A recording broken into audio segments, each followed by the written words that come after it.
предложение, которое Линда Геннадьевна озвучила, что профессиональное сообщество тоже вырабатывает. Это очень интересные идеи.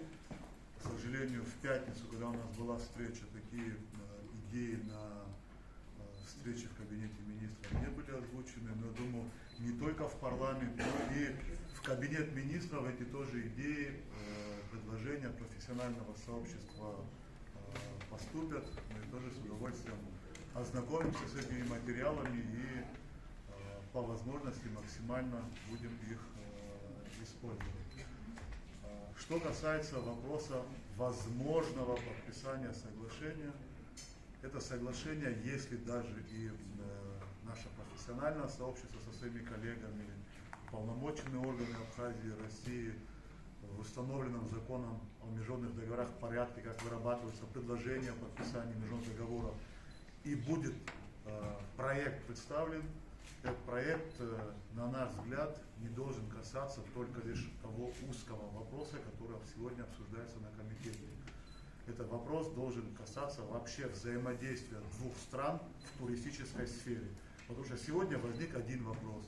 Завтра вопрос может возникнуть не только с гидами, но и что касается трансферного обслуживания. И много других вопросов, которые, если профессиональное сообщество подключится на начальном этапе, меньше возникать будут проблем в дальнейшем при согласовании данного документа, при представлении его в парламент. Что касается самих уже штрафов, привлечения к административной ответственности за осуществление, за оказание услуг экскурсовода, гида-переводчика или инструктора, который не прошел аттестацию и не имеет свидетельства. Как все знаете, в 2022 году в Кодекс об административных правонарушениях были внесены изменения. Статья 154/1 предусматривает санкции лицам, которые осуществляют данную деятельность и которые не прошли аттестацию. Я хочу сделать акцент на диспозицию этой статьи, что ответственности подлежат любые граждане, которые не прошли аттестацию. Это как иностранные граждане, так и граждане Республики Абхазия. Ту статистику, которую мы сегодня имеем, которую озвучили, это только лишь говорится о тех лицах, которые не являются гражданами Республики Абхазия, которые заезжают, осуществляют нелегальную деятельность.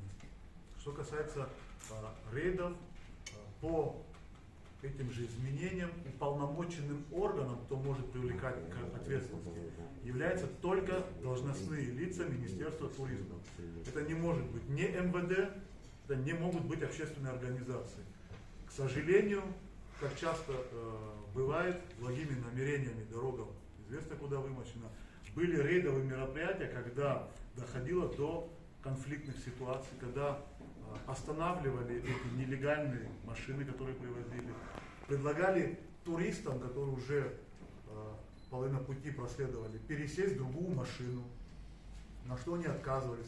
Были случаи, когда разворачивались машины, и туристы, которые приехали в Абхазию, не доезжая до туристических мест, покидали страну. И когда мы обсуждали, и первая встреча в кабинете министров, и в пятницу была, чтобы в разгар сезона вот такие действия, которые могут будоражить и могут привести к тому, что те или иные лица, которые планируют посетить Абхазию, видя такую информацию, могут отказываться от поездок, чтобы не будоражить в курортный сезон.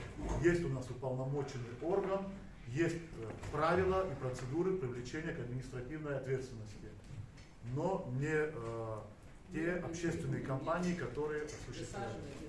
Вы считаете, что